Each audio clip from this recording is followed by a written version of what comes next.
Hello everyone, welcome to skill IQ. Skill IQ में आपका स्वागत है।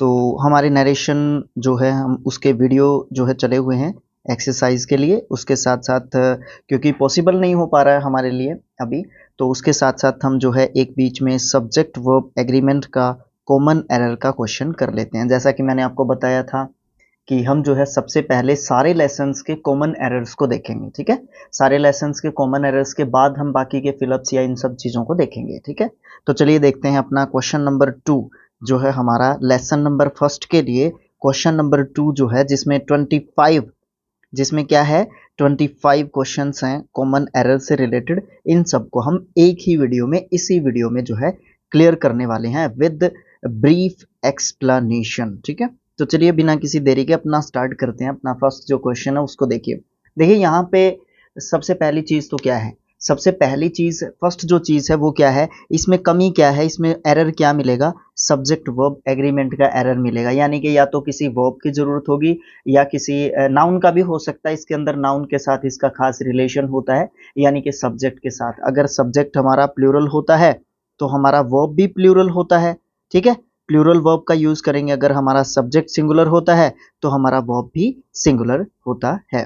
तो चलिए इसी नोट के साथ जो है एक्सप्लेनेशन साथ साथ में भी आपको देखने को मिलेगी। अगर आपने मैं आपको सजेशन दूंगा कि अगर आपने किसको नहीं देखा है, अगर आपने रूल्स वाले वीडियो को नहीं देखा है तो प्लीज़ आप उसको देख के आएँ, या फिर आप रूल्स एक बार बुक में से पढ़ लें, उसके बाद जो है आप यहाँ पे आएँ। और अगर आपने दोनों ही चीज़ें नहीं करनी है, इस वीडियो को पहले देखना है तो आप कॉपी पेन लेके बैठ जाएं ताकि आपको रूल्स लिखने को मिल जाए। ठीक है, देखिए बात अब देखिए, अब क्वेश्चन नंबर फर्स्ट जो है देखिए यहाँ पे क्या है। First number question, 20 miles are a long way to walk.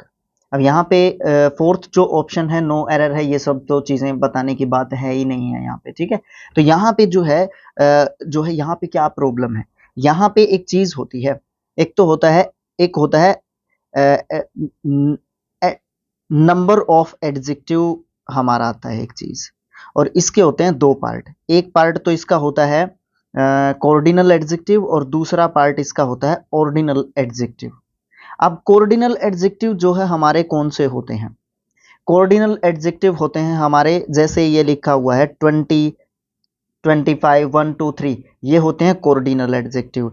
और ऑर्डिनल एडजेक्टिव हमारे क्या होते हैं, जैसे फर्स्ट, सेकंड, थर्ड ऐसे जब लिखते हैं, फोर्थ, फिफ्थ, 100th ऐसे जब लिखते हैं उनको हम ऑर्डिनल एडजेक्टिव्स कहते हैं। जो हमारे ऑर्डिनल एडजेक्टिव्स होते हैं उनसे पहले आर्टिकल द लगता है। अब ये इस चीज की बताने की जरूरत नहीं थी, बट मैंने यहाँ पे ऑर्डिनल एडजेक्टिव की बात चली तो हमें बताना पड़ेगा।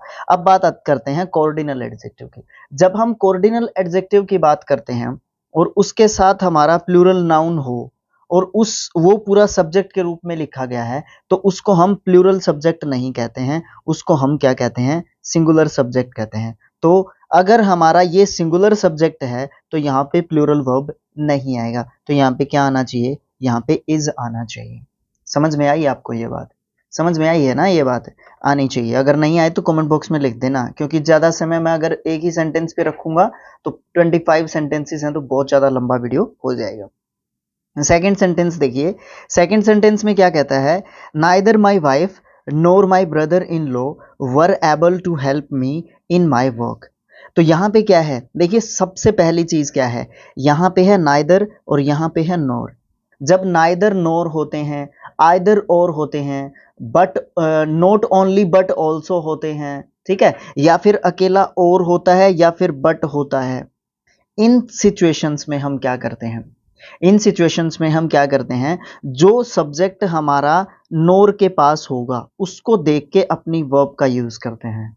दोबारा से बता रहा हूं मैं अपनी बात को, जो पेयर्स में जो कंजंक्शंस होती हैं, जैसे कि नाइदर नोर हो गया, आइदर और हो गया, ठीक है, और नॉट ओनली बट ऑल्सो हो गया, ये इन सब कंजंक्शंस में बट ऑल्सो, नोर और इन सब के पास, और अकेला अगर और या बट कंजंक्शन मिलता है तो यहाँ पे भी आपको दो सब्जेक्ट्स देखने को मिलेंगे। तो बट के बाद में या और के बाद में जो सब्जेक्ट लिखा हुआ होगा उसके अकॉर्डिंग हमें अपनी वर्ब का यूज करना होगा। तो यहाँ पे पूरा सब्जेक्ट तो है ये, यहाँ तक का ये पूरा सब्जेक्ट है जहाँ तक मैंने अंडरलाइन कर दिया। और फिर यहाँ पे जो है, यहाँ पे लिखा हुआ है माई वाइफ नाइदर के साथ और नोर के साथ माई ब्रदर इन लो लिखा हुआ है। तो यहाँ पे हम क्या करेंगे, यहाँ पे हम माय ब्रदर इन लॉ के अकॉर्डिंग जो है अपने जो है वर्ब का यूज करेंगे। यहाँ पे वर्ब की जगह पे वॉज जो है आएगा। पूरा सेंटेंस क्या हो जाएगा, neither my wife nor my brother in law was able to help me in my work, है ना। नाइदर और नोर में क्या होता है, ना तो ये और ना वो। आइदर और में क्या होता है, दो में से कोई एक चीज, जो भी दो सब्जेक्ट्स जो है इन दोनों के पास जो है लिखे हुए होंगे, ठीक है। नाइदर के बाद या नोर के बाद, आइदर के बाद या और के बाद। नेक्स्ट क्वेश्चन है हमारा, if my father approve I will go to Mumbai. अब यहाँ पे क्या चीज है, यहाँ पे हम एक चीज जरूर जो है देखते हैं। यहाँ पे हम एक चीज जरूर देखते हैं। यहाँ पे हमारा क्या है, if my father approve I will go to Mumbai. यहाँ पे हमारी क्या एरर जो है हो सकती है, यहाँ पे हमारा मेरा जो फादर है ना उसने अप्रूव कर दिया तो मैं जो है मुंबई चला जाऊंगा, नहीं तो अप्रूवल अगर नहीं मिला मेरे फादर से तो मैं मुंबई नहीं जाऊंगा। यहाँ पे टेंसेस के हिसाब से भी आप समझ सकते हैं। अगर पीछे जो है हमारा कंडीशनल सेंटेंस होते हैं, सबसे पहली बात तो ये है इफ के साथ जो सेंटेंसेस होते हैं वो कंडीशनल सेंटेंसेस होते हैं, जिसमें इफ आ जाता है, अनलेस आ जाता है, इन सब के को हम कंडीशनल सेंटेंसेस कहते हैं। दूसरी बात यहाँ पे क्या है, माय फादर जो है सिंगुलर सब्जेक्ट है, और यहाँ पे फर्स्ट हाफ में जो सेंटेंस का है हमारा फर्स्ट हाफ, इसमें आप प्रेजेंट इंडेफिनिट टेंस का यूज कर रहे हैं, और जो सेकंड हाफ है इसमें आप फ्यूचर इंडेफिनिट टेंस का यूज कर रहे हैं। तो यहाँ पे आप सिंगुलर सब्जेक्ट के साथ प्लूरल वर्ब का यूज नहीं कर सकते। यहाँ पे मैं आपके साथ एक बात जो है क्लियर कर दूं, जब हम बात करते हैं नाउन की, समझने की चीजें हैं, आप लिखना चाहें तो लिख सकते हैं। जब हम बात करते हैं नाउन की तो उसके साथ एस या ई एस या आई ई एस जब ऐड होता है तो वो बनता है प्लूरल, और जब हम बात करते हैं वर्ब की तो उसके साथ एस या ई एस या आई ई एस जब ऐड होता है तो वो बनता है सिंगुलर। इस चीज को हमेशा ध्यान रखें। तो यहाँ पे जो अप्रूव है ये वर्ब है, ये सब्जेक्ट हो गया, ये वर्ब हो गया हमारा। तो यहाँ पे अप्रूव के जगह पे क्या हो जाएगा, अप्रूव्स यहाँ पे हो जाएगा। नेक्स्ट क्वेश्चन देखिए, फोर्थ क्वेश्चन जो है, neither India nor Pakistan have yet acquired the capability to produce nuclear weapons. यहाँ पे हमारी क्या दिक्कत है, वही नाइदर और नोर वाला जो है यहाँ पे ऑप्शन जो है देखेंगे आप तो इंडिया, नाइदर से के बाद इंडिया है, नोर के बाद अपने सब्जेक्ट देखना है क्या है, पाकिस्तान है, तो यहाँ पे हैव नहीं कर सकते आप, यहाँ पे आप क्या करेंगे, हैज करेंगे, ठीक है। तो नेक्स्ट क्वेश्चन, फिफ्थ क्वेश्चन देखिए क्या कहता है, you and I has known each other for the last 6 years. तो यहाँ पे सबसे पहली चीज क्या है, यहाँ पे दिया गया है हमारा प्रोनाउन से रिलेटेड क्वेश्चन, ठीक है। सब्जेक्ट वर्ब एग्रीमेंट में बहुत सारी चीजें, इसमें नाउन, प्रोनाउन, एडजेक्टिव, एडवर्ब जो है इनसे ज्यादातर इनसे संबंधित जो है क्वेश्चंस की एरर जो है हमें देखने को मिलती है सब्जेक्ट वर्ब एग्रीमेंट में, ठीक है। तो यहाँ पे हमारी क्या दिक्कत है, यहाँ पे हमारी क्या दिक्कत है, यहाँ पे हमारा हैज की जगह पे हैव लिखना होगा। अब उसका कारण क्या है सर, उसका कारण बहुत लंबा है। इसमें जो है हम जब हम तीनों के तीनों प्रोनाउंस का यूज करते हैं, अब सर तीनों प्रोनाउंस कौन से होते हैं, देखिए फर्स्ट पर्सन होता है, सेकंड पर्सन होता है और थर्ड पर्सन होता है। जब हम तीनों पर्सन्स को एक साथ यूज करते हैं और सब्जेक्ट के रूप में यूज करते हैं तो 231 फॉर्मूला में यूज करते हैं, यानी कि यू कोमा, उसके बाद थर्ड पर्सन और उसके एंड आता है, और उसके बाद हम फर्स्ट पर्सन का यूज करते हैं। एग्जाम्पल के तौर पे बता रहा हूं मैं आपको, ये सेकंड पर्सन हो गया, ये थर्ड पर्सन हो गया और ये फर्स्ट पर्सन हो गया ना 231। और जब हम इसको यूज करते हैं इस प्रोनाउन को, तो हम क्या करते हैं, इसके साथ प्लूरल वर्ब का यूज करते हैं। इसको सब्जेक्ट, जाहिर सी बात है जब हम अपने सब्जेक्टिव केस के प्रोनाउंस को यूज कर रहे होंगे तो हम क्या कर रहे होंगे, एक हमारी सब्जेक्ट के जगह पे यूज कर रहे होंगे, तो उसके साथ जो है हम इनको जब हम सब्जेक्ट के रूप में यूज करते हैं तो याद रखें 231 फॉर्मूला को यूज करते हैं और उसके साथ जो है हम अपना प्लूरल जो है वर्ब का यूज करेंगे। तो यहाँ पे क्या चीज दी गई है, यहाँ पे सिर्फ 2 ही प्रोनाउन दिए गए हैं। अब 2 प्रोनाउन के लिए 3-4 चीजें हैं, 2 प्रोनाउन के लिए हम 3-4 चीजों का यूज करते हैं। एक तो चीज होती है बैड सेंस। जब हम बैड सेंस की बात करते हैं उस समय पर 2 प्रोनाउंस का यूज कैसे करते हैं, 1 2 यानी कि 12, 2 3 यानी कि 23 और 1 3 यानी कि 13 इस पेयर में यूज करते हैं, तो हम जो है उसके साथ भी प्लूरल वर्ब का यूज करते हैं। ठीक है, बैड सेंस निकल रही हो तब, यानी कि फर्स्ट पर्सन और सेकंड पर्सन को यूज करते हैं, सेंटेंस की बैड सेंस निकलनी चाहिए। 23 यानी कि सेकंड पर्सन और थर्ड पर्सन को जब यूज कर रहे हो तो 32 में यूज नहीं कर सकते, पहले आप थर्ड पर्सन का यूज नहीं कर सकते, पहले आपको सेकंड पर्सन यानी कि यू का यूज करना होगा। और 13 में भी इसी तरीके की चीज को फॉलो किया जाता है। और इन तीनों सिचुएशंस में भी हम जो है किसका यूज करते हैं, वर्ब की प्लूरल फॉर्म का यूज करते हैं। ठीक है, उसके बाद जब तीनों प्रोनाउंस को बैड सेंस में यूज करते हैं, तीनों प्रोनाउंस को जब हम बैड सेंस में यूज करते हैं तो उसके लिए हम क्या यूज करते हैं, सबसे पहले फर्स्ट पर्सन यूज करते हैं, फिर हम सेकंड पर्सन यूज करते हैं, और फिर हम एंड का यूज करते हैं, और फिर थर्ड पर्सन यूज करते हैं। और इन तीनों को एक साथ में यूज कर रहे हैं तो इनके साथ भी हम प्लूरल जो है वर्ब की फॉर्म का यूज करते हैं। ये भी चीज जो है आप समझ लें। तो वर्ब की जब फॉर्म्स होती हैं और प्रोनाउंस जब दो इकट्ठे यूज करते हैं, कहीं पे भी आपको सिंगुलर फॉर्म का यूज नहीं करना है, हर जगह पे प्लूरल फॉर्म का यूज करना है। सबसे जरूरी चीज यहाँ पे सीखने वाली क्या थी कि कौन से प्रोनाउन को किस जगह पे हम यूज करते हैं। तो यहाँ पे क्या दिक्कत है, यहाँ पे यू एंड आई जो है हम क्या यूज कर रहे हैं, सेकंड पर्सन और जो है फर्स्ट पर्सन, तो 21 की सेंस में यूज कर रहे हैं हम इनको। और यहाँ पे एक पॉजिटिव सेंस भी आपको शायद देखने को मिल सकती है। अब सेंटेंस के अकॉर्डिंग भी देख लीजिए। वैसे यू एंड आई यहाँ पे हैज की जगह पे हैव होगा। You and I have known each other for the last 6 years. अब यहाँ पे कोई बैड सेंस नहीं है, तो यहाँ पे आप 21 के फॉर्मूले को यूज कर रहे हैं और इसके साथ आप सिंगुलर नहीं प्लूरल वर्ब का यूज करेंगे, यानी कि आप किसका यूज करेंगे, हैव का यूज करेंगे। नेक्स्ट क्वेश्चन, तो इस तरीके से समय भी लगता है कई सेंटेंसेस पे। तो देखिए next sentence, my father has not heard from my younger brother who are abroad. Abroad का मतलब होता है बाहर, विदेश, है ना। Who are abroad for over a month, मतलब 1 महीने से भी जो है ज्यादा की जो है बात करता है। तो यहाँ पे हमारी क्या चीज दी गई है, यहाँ पे हमें एक चीज बताई गई है कि जो हमारा हु है ये है हमारा रिलेटिव प्रोनाउन। ठीक है, जो हु है हमारा वो क्या है, वो है रिलेटिव प्रोनाउन। और जब हमारा रिलेटिव प्रोनाउन होता है उसके पहले जो सब्जेक्ट यूज किया जाता है, उसके पहले, उसके जस्ट पहले जो सब्जेक्ट यूज किया जाता है उसके अकॉर्डिंग हमें वर्ब का यूज करना चाहिए। तो यहाँ पे हमारा क्या होगा, इज होगा। रिलेटिव प्रोनाउन में किस किस को यूज करते हैं, हु आ गया यहाँ पे, दैट को भी यूज कर लेते हैं, विच को भी यूज कर लेते हैं, और एक हुज को भी यूज कर लेते हैं कई बार। ठीक है, तो इस तरीके से ये हमारे रिलेटिव प्रोनाउंस होते हैं। इसमें सबसे फेमस रिलेटिव प्रोनाउंस कौन कौन से हैं, या तो हु है या फिर दैट है।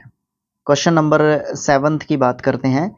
ही have been working in a bank in New Delhi for the past several months. यहाँ पे क्या दिक्कत हो सकती है, यहाँ पे हमारा क्या है, सबसे पहले समझने की कोशिश कीजिए। यहाँ पे ही है, ही सब्जेक्ट दे रखा है और उसके जस्ट बाद आपको हैव दे दिया, तो ये तो गलत बात है। ही हमारा क्या है, सिंगुलर प्रोनाउन है, तो इसके साथ हम सिंगुलर वर्ब का यूज करेंगे। तो यहाँ पे तो आसान सा ही है, हैज हो जाएगा। ठीक है, नेक्स्ट क्वेश्चन देखिए। नेक्स्ट क्वेश्चन है, the Arabian Nights have lots of interesting stories for young readers. तो यहाँ पे है ना, हमारा रूल नंबर तो मुझे ध्यान में नहीं है, यहाँ पे बिल्कुल एग्जैक्ट आपको अरेबियन नाइट्स ही लिख के दिखाया हुआ है उन्होंने। ठीक है, तो आप जो है रूल नंबर मुझे ध्यान में नहीं है, आप रूल नंबर जरूर देख लेना। लेकिन जो ये बात है यहाँ पे ये समझने की कोशिश कीजिए, ये क्या दिया गया है, यहाँ पे अरेबियन नाइट्स दे रखा पीछे और उसको देख के इन्होंने हैव लगा दिया, यहाँ पे हमारा हैज होगा। अब हैज क्यों होगा, कुछ ऐसे प्रोनाउंस होते हैं जिनके एंडिंग में जो है एस ऐड रहता है, और हमें बचपन से ही, छोटे बच्चे होते ही सिखाया गया है बेटा पेन पेन्स, और पेन्स हमारा क्या है, प्लूरल नाउन है, और पेन हमारा क्या है, सिंगुलर नाउन है। बट बहुत सारे ऐसे बहुत सारे ऐसे जो है नाउन्स होते हैं जिनके लास्ट में एंडिंग में एन एस रहता है, बट वो क्या होते हैं, सिंगुलर नाउन्स होते हैं। अब यहाँ पे अरेबियन नाइट्स ये एक होटल का नाम है, यहाँ पे ये एक नाम दिया गया है, तो नाइट्स जो है नाम के पीछे, जैसे आईपीएल में है ना, आईपीएल में केकेआर टीम है, कोलकाता नाइट राइडर्स लिख रखा, उन्होंने राइडर नहीं लिख रखा। तो यहाँ पे आप जब केकेआर की बात करेंगे तो इज कहेंगे या वॉज कहेंगे,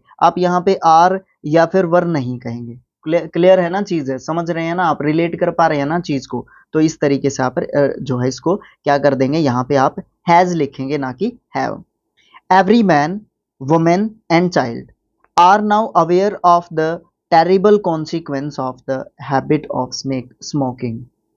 जो हर बच्चा या हर औरत, ये सब जो हैं, ये क्या कर चुके हैं, हर कोई अवेयर हो चुका है जो स्मोकिंग की जो बैड हैबिट है या टेरिबल जो कॉन्सिक्वेंसेज निकलते हैं जो स्मोकिंग है उसके, हर कोई उससे जो है क्या है, वाकिफ है एक तरीके से। तो उस चीज़ को जो है यहाँ पे बताया गया है। अब हम क्या करते हैं, अब हमारा यहाँ पे एक चीज समझने की जरूर है।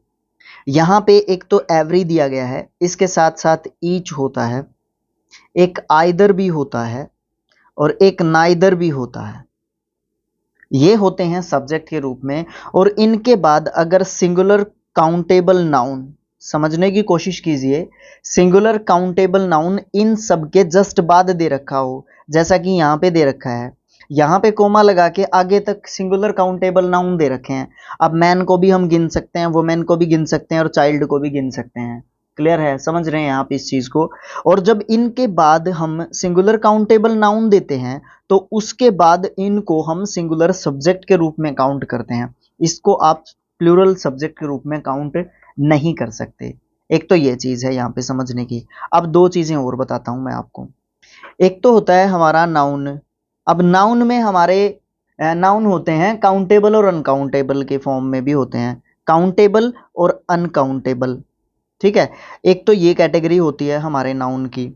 दूसरी बात यहाँ पे क्या चीज बतानी है मैंने आपको, यहाँ पे मैंने आपको बतानी है क्या चीज होती है। यहाँ पे हमारा जो ईच, एवरी, आइदर और नाइदर, ये सब हैं। इनके बाद अगर हम नाउन लिख रहे हैं तो ये क्या है हमारे, ये हमारे डिस्ट्रीब्यूटिव क्या है, डिस्ट्रीब्यूटिव एडजेक्टिव्स हैं। ठीक है, नहीं सॉरी, डिस्ट्रीब्यूटिव प्रोनाउन है, क्योंकि इनके बाद हम नाउन को यूज कर रहे हैं। अगर हम इनको नाउन के पहले यूज नहीं कर रहे हैं, अगर हम इनको नाउन के पहले यूज नहीं कर रहे हैं तो आप इनको डिस्ट्रीब्यूटिव एडजेक्टिव्स कहेंगे। ठीक है, ये चीज समझ में ना आई हो ना, गोलमोल हो गया हो तो मुझे बता देना, मैं इसके लिए अलग से वीडियो बना के डाल दूंगा। वैसे मैं बता रहा हूं, आपको कंफ्यूज नहीं कर रहा। ठीक है, अब यहाँ पे एक चीज और समझने की कोशिश कीजिए। जब हम लिखते हैं एवरी, इसका मतलब होता है प्रत्येक, किसी की भी बात कर सकते हैं, इसमें कोई भी चीज हो सकती है, इसमें कोई भी व्यक्ति हो सकता है, और दो या दो से ज्यादा पर्सनों की हम बात करते हैं। जब हम बात करते हैं ईच की अभी सेंस यही होता है प्रत्येक। ठीक है, तो इसमें जो है चीजें भी शामिल है, इसमें सारी चीजें भी शामिल हैं, ये दोनों एक दूसरे की जगह पे भी हम यूज कर सकते हैं। ठीक है, लेकिन एक डिफरेंस इनमें जरूर है, ये ईच में प्रत्येक दो में से होगा, लेकिन एवरी में दो में से ज्यादा से होगा, तो एक दूसरे की जगह पे यूज करना मेरे ख्याल से बेवकूफी होगा। फिर हम बात करते हैं आइदर की। आइदर का मतलब क्या होता है, आइदर का मतलब होता है दो में से कोई नहीं, ठीक, सॉरी, दो में से कोई एक, वो होता है नाइदर, जो दो में से किसी की भी बात नहीं करता, या दो से ज्यादा में से किसी की भी बात नहीं करता, दो से प्लस में से किसी की भी बात नहीं करता। और आइदर होता है दो में से कोई भी नहीं, नाइदर होता है दो से ज्यादा में से कोई भी नहीं। ठीक है, इनके मतलब भी हमने जो है क्या करना है, ध्यान रखने हैं। उसके बाद जो है क्वेश्चन नंबर किस पे पहुंच गए हम, 10th पे पहुंच गए। Meatless days have been made into a film. अब यहां पे क्या चीज जो है गलत हो सकती है, यहां पे हैव बीन की जगह पे क्या होगा, हैज बीन होगा। अब मुझे गलती बताने की जरूरत है या फिर आप जो है पकड़ चुके हैं, आप पकड़ चुके हैं या गलती बताने की जरूरत है। यहाँ पे डेज के साथ एपोस्ट्रोफ लगा रखा है, मतलब इसको पोजेसिव फॉर्म में बना रखा है। यहाँ पे ये कोई भी प्लूरल फॉर्म में नहीं है, ठीक है। जब हम देखिए यहाँ पे क्या चीज होती है, जब हम किसी भी चीज को पोजेसिव बनाते हैं तो जब उसके एंडिंग में एस हो तो हम अगर सिर्फ क्या करते हैं, सिर्फ एपोस्ट्रोफ लगाते हैं। और जब हम सिंगुलर नाउन को जो है सिंगुलर नाउन को जब हम पोजेसिव फॉर्म में बनाते हैं तो उसके साथ एपोस्ट्रोफ के साथ भी एस भी जो है हम लगाते हैं। तो यहाँ पे सीधी सी बात है, ये हो जाएगा। उसके बाद Swift's Gulliver's Travels have been read by me several times। तो यहाँ पे स्विफ्ट की जो किताब है गुलिवर्स ट्रेवल्स, उस किताब की बात की गई है। ये ट्रेवल्स जो है यहाँ पे प्लूरल नाउन बिल्कुल भी नहीं है, तो यहाँ पे भी हमारा हैज हो जाएगा। Neither he NOR his father is interested in joining the party. यहाँ पे हमारी क्या चीज है, अब देखो जब हम नाइदर और नोर की बात करते हैं तो नोर के बाद जो सब्जेक्ट है उसको देखिए और फिर वहां पे वर्ब जो है देख लीजिए। तो ये सेंटेंस में कोई भी एरर नहीं है। ऑप्शन नंबर 5 यहाँ पे मार्क करना होगा। नेक्स्ट क्वेश्चन है children likes to eat chocolates rather than sweets. Sentence number 13। तो चिल्ड्रन लाइक्स नहीं होगा, यहाँ पे चिल्ड्रन जो है प्लूरल नाउन है और ये प्रेजेंट इंडेफिनेट टेंस का सेंटेंस हो जाएगा। तो यहाँ पे लाइक होगा। मैंने आपको बताया कि जो वर्ब होती है उसके साथ जब हम एस लगाते हैं तो वो प्लूरल नहीं बनती है, वो सिंगुलर बनती है, लेकिन नाउन प्लूरल बन जाते हैं। तो ये रिवर्स एक जो है चीज है, इसको समझने की आप कोशिश करें अच्छे तरीके से। वो भी unless you works hard you can not succeed. यहाँ पे हमारी क्या प्रॉब्लम है, यहाँ पे हमारा जो यू है वो प्लूरल फॉर्म में है और वर्क्स जो है यहाँ पे सिंगुलर फॉर्म में है। तो यहाँ पे एस हट जाएगा, केवल और केवल वर्क होगा। The climate of this place do not shoot me. Climate of this place do not shoot मी, यहाँ पे हमारी क्या जो है प्रॉब्लम है। जो क्लाइमेट है हमारा वो जो है एक सब्जेक्ट है और वो एक सब्जेक्ट है तो सिंगुलर सब्जेक्ट है। तो यहाँ पे डू नॉट नहीं होगा भाई साहब, यहाँ पे क्या होगा, डज नॉट होगा, डज नॉट। और अब एक और चीज समझ लीजिए, यहाँ पे बात तो चली गई है। जब हम सिंपल प्रेजेंट टेंस की बात करते हैं, यानी कि प्रेजेंट इंडेफिनेट टेंस की जब हम बात करते हैं तो सिंगुलर जो सिंपल जो सेंटेंसेस होते हैं उनमें हमारा ना तो डू आता और ना डज आता, ठीक है, दोनों ही नहीं आते। लेकिन जब हम इंटेरोगेटिव सेंटेंसेस की बात करते हैं या नेगेटिव सेंटेंसेस की बात करते हैं या फिर नेगेटिव इंटेरोगेटिव सेंटेंसेस की बात करते हैं तो तीनों में डू और डज का यूज हमें करना होता है। तो हम वहां पे जब हमारे सिंपल सेंटेंसेस होते हैं उनके साथ हम सिंगुलर सब्जेक्ट के साथ जो है हम किसको यूज करते हैं, सिंगुलर सब्जेक्ट के साथ हम किसको यूज करते हैं, हमारी सिंगुलर वर्ब को यूज करते हैं। यानी कि वर्ब के साथ हम क्या ऐड करते हैं, या तो एस ऐड करते हैं या ई एस ऐड करते हैं या आई ई एस ऐड करते हैं। बट अगर हम प्लूरल सेंटेंस की बात करते हैं तो हम इन तीनों में से कोई भी चीज जो है नहीं लिखते हैं। उसके साथ साथ डू, डज और डिड, पास्ट इंडेफिनेट में आता है डिड, इनके बाद हमेशा वर्ब की फर्स्ट फॉर्म होती है, ना उसके साथ एस लगेगा ना उसके साथ ई एस लगेगा। अब आप पास्ट इंडेफिनेट टेंस की बात करने चले जाएंगे, वहां पे सर सेकंड फॉर्म का यूज होता है, आप कह रहे हो फर्स्ट फॉर्म का होता है। सेकंड जो वर्ब का सेकंड जो सेंटेंस, सॉरी गर्मी है ना बहुत ज्यादा, क्या होता है जब हम वर्ब की सेकंड सिंपल सेंटेंस की बात करते हैं तो हम वर्ब की सेकंड फॉर्म का यूज करते हैं, ये बात सही है। जब आप इंटेरोगेटिव या नेगेटिव इंटेरोगेटिव या इंटेरोगेटिव सेंटेंसेस की बात करते हैं तो डिड का यूज करते हैं हम वहां पे, तो वहां पे हमारा सेकंड जो फॉर्म होती है वो हमारा फॉर्म फर्स्ट फॉर्म बन जाता है। इस बात को हमेशा ध्यान रखें। अब हम सेंटेंस पे किस पे आए हुए थे, 15th पे नहीं 16th पे। The director along with the staff members were present for the annual day celebration। यहाँ पे है ना एक रूल है, मुझे ध्यान में आ रहा है 41, रूल नंबर 41, उसमें है ना आपको एक वर्ड मिलेगा along with, और अकेला विद भी मिलेगा आपको, वहां पे और भी वर्ड्स देखने को मिलेंगे। अब इनका क्या है सर, जब ये वर्ड्स हों, जब ये वर्ड्स दिए गए हों तो आप क्या करते हैं, उस जो जो जो हमारा सब्जेक्ट होता है उसमें हमारा जो सब्जेक्ट होता है दो सब्जेक्ट जो है दिए हुए होते हैं।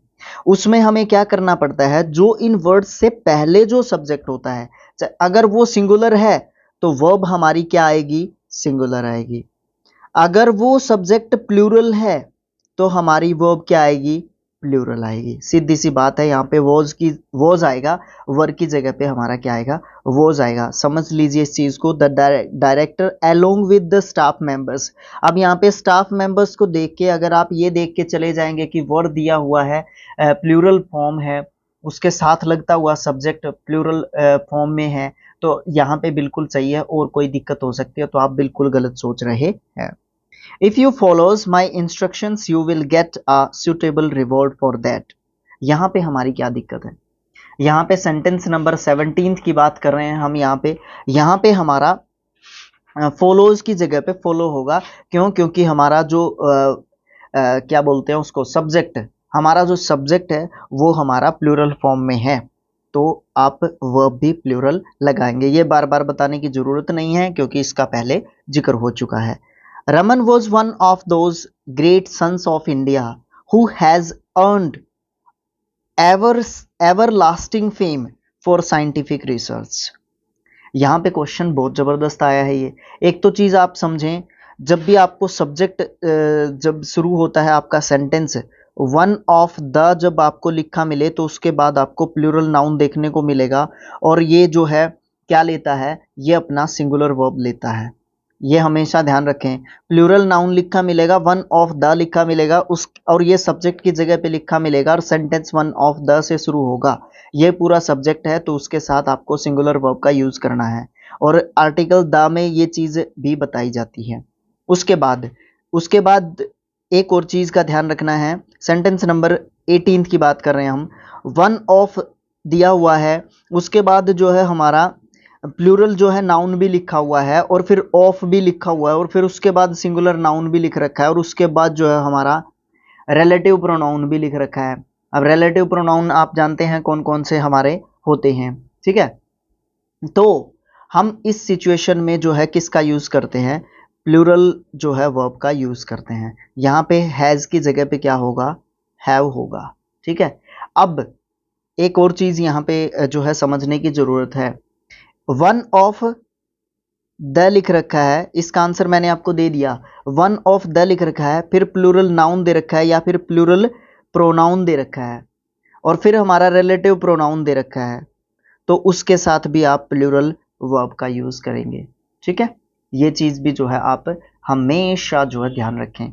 इसके साथ साथ एक चीज और ध्यान रखें, सारा का सारा यही स्ट्रक्चर दे रखा है, और एक ऑल्सो भी दे रखा है सेंटेंस में कहीं पे। ऑल्सो वर्ड दे रखा हो, ऑल्सो जिसका मतलब भी होता है, तो आप वहां पे जो है क्या करेंगे, सब्जेक्ट जो ऑल्सो से पहले होगा, ठीक है, ऑल्सो से पहले होगा, यानी कि वन ऑफ द के बाद जो सब्जेक्ट है प्लूरल है तो प्लूरल वर्ब का यूज करेंगे, या सिंगुलर है तो सिंगुलर वर्ब का यूज आप जो है वहां पे करेंगे, ठीक है। उलझिएगा मत, जितना समझ में आ रहा उतना समझ लीजिएगा, नहीं समझ में आ रहा तो मुझे बता दीजिएगा। उसके बाद नेक्स्ट क्वेश्चन है 19th क्वेश्चन है। वीडियो कितना लंबा हो गया, अरे भाई 28 मिनट्स। देखिए 19th है, if I was in her shoes I would have died with shame. 19th question की हम यहाँ पे बात कर रहे हैं। तो यहाँ पे हमारी क्या प्रॉब्लम है, यहाँ पे हमारी प्रॉब्लम है कंडीशनल सेंटेंस है। अब हम बात कर रहे हैं एक सुपोजिशन की, हम बात कर रहे हैं क्योंकि कंडीशन की बात कर रहे हैं, या तो आप हवा में उड़ने की बात कर रहे हैं यहाँ पे, है ना। वैसे हम आई को जो है और यू को जो है हम पास्ट टेंस में क्या मानते हैं, सिंगुलर सब्जेक्ट मानते हैं, और सिंगुलर वर्ब का यूज किया हुआ, बिल्कुल ठीक है, ये तो कोई गलती नहीं है। लेकिन हम यहाँ पे क्या कहते हैं, जब भी आपको इफ लगा हुआ मिल जाए या अनलेस लगा हुआ मिल जाए, वो कंडीशनल सेंटेंसेस हो जाते हैं, और वहां पे आप क्या करेंगे, उसको सुपोजिशन की कैटेगरी में लेके चले जाते हैं, कल्पना करते हैं आप वहां पे। तो आप वहां पे आई के साथ जो है वर का यूज करें, वॉज का यूज ना करें। सेंटेंस नंबर 20 की बात करते हैं। My brother father in law who live in Mumbai has come to stay with us. यहाँ पे जो है क्या प्रॉब्लम हो सकती है, यहाँ पे लीव की जगह पे हम लीव्स का यूज करेंगे। क्यों? क्योंकि जो माई फादर इन लॉ है वो सिंगुलर जो है फॉर्म में है, तो हम उनका यूज जो है, उनको देखकर ही हम जो है अपनी जो है सिंगुलर फॉर्म का जो है यूज करेंगे यहाँ पे, ठीक है। तो यहाँ पे हम जो है क्या करेंगे, लीव की जगह पे लीव्स जो है यहाँ पे करेंगे। अब यहाँ पे कोई प्रॉब्लम नहीं है, यहाँ पे प्रॉब्लम है क्योंकि हु है, रिलेटिव प्रोनाउन है, उससे पहले जो सब्जेक्ट है माय फादर इन लॉ वो सिंगुलर है, तो यहाँ पे लीव जो है प्लूरल फॉर्म में लिखा हुआ है उसको लीव्स कर दीजिए, आप सिंगुलर फॉर्म हो जाएगा। Each girl was given a bunch of flowers which pleased them very much। 21st जो सेंटेंस है उसकी बात कर रहे हैं हम यहाँ पे। ईच के बाद जो है सिंगुलर नाउन है, उसके बाद सिंगुलर वर्ब है, और कहीं पे कोई भी दिक्कत नहीं है क्योंकि हम कर रहे हैं सब्जेक्ट वर्ब एग्रीमेंट की एक्सरसाइज, तो ये हमें पता ही है। तो ये सेंटेंस जो है करेक्ट है। बिने was happy that Mukesh and his sister was going on the same train next day. यहाँ पे हम किसकी बात कर रहे हैं, यहाँ पे बिनय और उसके साथ जो है उसकी जो सिस्टर है। Binay was happy that Mukesh and his sister, नहीं बिनय की सिस्टर नहीं है, बिनय हैप्पी है। जो मुकेश और उसकी जो सिस्टर है, वॉज कमिंग नहीं होगा यहाँ पे, वर कमिंग होगा यहाँ पे, ठीक है। यहाँ पे हम क्या कहेंगे, वर कमिंग यहाँ पे हम कहेंगे। उसके बाद जो भी दैट से स्टार्ट जो हमारा, देखिए दो चीज होती हैं यहाँ पे, होता है एक चीज होती है क्लोज। क्लोज के होते हैं दो टाइप, एक तो होता है सुबॉर्डिनेट क्लोज या डिपेंडेंट क्लोज, और दूसरा होता है प्रिंसिपल क्लोज या फिर मेन क्लोज। अब प्रिंसिपल क्लोज तो हमारा शुरू वाला सेंटेंस हो गया, बिने वॉज हैप्पी। अब दैट से यानी कि किसी भी कंजंक्शन से जो स्टार्ट होता है और उसके बाद का जो सेंटेंस होता है उसको हम डिपेंडेंट क्लोज या फिर सुबॉर्डिनेट क्लोज कहते हैं। समझ रहे हैं आप चीज को, डिपेंडेंट क्लोज या सुबॉर्डिनेट क्लोज जो कि हमारा दैट से शुरू हुआ है, और उसमें क्या दिया गया है, उसमें हमारा जो है प्लूरल एक तरीके से सब्जेक्ट हो जाता है, मुकेश एंड हिज सिस्टर, वो आ रहे हैं ना कि वो आ रहा है, ठीक है, या आ रही है, तो हम उसको प्लूरल सब्जेक्ट मानेंगे, तो आप प्लूरल वर्ब का यूज करेंगे। सेंटेंस नंबर 23 की बात करते हैं। The disclosure of the synopsis of the Thakkar Commission report on the assassination of Mrs. Gandhi have raised several vital questions। यहाँ पे बहुत बड़ा सब्जेक्ट है, यहाँ पे बहुत बड़ा सब्जेक्ट है। The disclosure of the synopsis of the Thakkar Commission report on the assassination of Mrs Gandhi, यहाँ तक का पूरा सब्जेक्ट है ये। अब इस पूरे सब्जेक्ट में क्या क्या चीजें दी गई हैं मैं आपको थोड़ा सा क्लोजली जो है इसके ऊपर बताना चाहूंगा। देखिए सबसे पहले दिया द आर्टिकल, फिर दिया डिस्क्लोजर एक नाउन, फिर दिया ऑफ प्रेपोजिशन, फिर दिया एक फिर से आर्टिकल द, फिर दिया हमें एक नाउन वो भी सिंगुलर फॉर्म में, फिर से ऑफ आया, फिर से द आर्टिकल आया, फिर से एक सिंगुलर नाउन दिया 3 वर्ड्स का, और फिर हमारा एक प्रेपोजिशन आया, फिर से आर्टिकल द आया, और फिर से सिंगुलर नाउन दिया, फिर से ऑफ दिया, और फिर से एक सिंगुलर हमारा नाउन दिया। तो हम ऐसी सिचुएशन में क्या करते हैं, जब इतने सारे ऑफ दिए हुए होते हैं, 2 या 2 से ज़्यादा जब ऑफ दिए हुए होते हैं, तो आप सिंगुलर फॉर्म लगाएं अपने वर्ब की या हेल्पिंग वर्ब की, ठीक है। तो यहाँ पे हैव की जगह पे हैज होगा। समझने की बात बस इतनी सारी है, अगर आप बहुत ज़्यादा गहराई में जाएंगे तो अपने आप को कंफ्यूजन में बहुत ज़्यादा पाएंगे, ठीक है। Next question, my sister in law with her husband now in Mumbai were present at the function. तो वही इसमें भी आप रूल नंबर जो है अपना 41 जो है देखने की कोशिश करें, वहाँ से अच्छे तरीके से आप इसको समझने की कोशिश करें, और उसको अगर आप अच्छे तरीके से समझेंगे तो आप जो है यहाँ पे वॉज लगाएंगे, वर नहीं लगाएंगे आप यहाँ पे, ठीक है। तो इस चीज़ का बड़े अच्छे तरीके से आप देखेंगे। अब इसको हमने किस तरीके से देखा, इसको हमने देखा इस माई सिस्टर इन लॉ के हिसाब से, ठीक है। तो यहाँ पे विद दिया गया, विद से पहले जो सब्जेक्ट होगा उसके अकॉर्डिंग यहाँ पे अपनी वर्ब का यूज किया जाएगा। ये मत देखना कि माई सिस्टर इन लॉ की भी बात कर दी, उसके हस्बैंड की भी बात कर दी, तो ये 2 हो गए, 2 पर्सन हो गए, तो उनको देख के यहाँ पे वर लगाया, तो ये गलत बात में आ जाएगा आपका ये क्वेश्चन, ठीक है। लास्ट क्वेश्चन देखते हैं finally. The number of people applying were so large that the college had to stop issuing application forms। यहाँ पे हमारा क्या दिया गया है, यहाँ पे हमारा दिया गया है सबसे पहले तो आप जो हमारा यहाँ पे वर है, इसको आप वॉज कर देंगे। अब आप इसको वॉज क्यों कर देंगे? अब उसके पीछे रीज़न भी तो होना चाहिए। जब भी आप लिखते हैं the number of, the number of, the number of जब आप लिखते हैं और उसके बाद जब आप प्लूरल जो है नाउन लिखते हैं तो आप उसको सब्जेक्ट के रूप में भी लिख रहे हैं, तो आप उसको प्लूरल सब्जेक्ट कहते हैं, सॉरी सिंगुलर सब्जेक्ट कहते हैं उसको। तो आप यहाँ पे वर्ब जो है सिंगुलर लिखेंगे, प्लूरल वर्ब यहाँ पे नहीं लिखेंगे। अब मैं इस पीडीएफ को, जो ये क्वेश्चंस हैं, इस पीडीएफ को जो है मैं अपने टेलीग्राम चैनल पे डाल देने वाला हूँ। वहाँ से आप प्रैक्टिस मार सकते हैं, इसीलिए मैंने यहाँ पे मार्क नहीं किया है। यहाँ पे मार्क सिर्फ पीडीएफ पे हो रहा है, जो भी मैं मार्किंग कर रहा हूँ आपको पता है सारी चीज़ें, ठीक है। और अगर आपको वीडियो अच्छा लगा है तो जाहिर सी बात है आप इसके अंदर कमियाँ, positive, negative, everything you can put down या write down in the comment box below, ठीक है। ज़्यादा कुछ कहने के लिए है ही नहीं। और स्किल IQ दोबारा अपने आप को इम्प्रूव करने की कोशिश कर रहा है। बहुत सारे हमारे पुराने दोस्त जो है जुड़ रहे हैं, मुझे बहुत सारे कमेंट्स देखने को मिलते हैं जिसमें ये देखने को मिलता है मुझे कि आपका चैनल कहाँ चला गया था, ये सब चीज़ें पुरानी हो चुकी हैं। स्किल IQ दोबारा से अपने आप को बिल्डअप करने की कोशिश कर रहा है। We are improving day by day, है ना। तो जैसे जैसे आपका साथ मिलेगा वैसे वैसे हम इम्प्रूव करने की अपने आप को कोशिश करते रहेंगे। तो thanks for watching, thank you so much. मिलेंगे नेक्स्ट, जो हमारा चैप्टर नंबर 2 है, आर्टिकल से रिलेटेड जो हमारे कॉमन एरर्स हैं उनसे संबंधित जो है हम बातें करेंगे। तो thanks for watching again, thank you so much friends, thank you so much.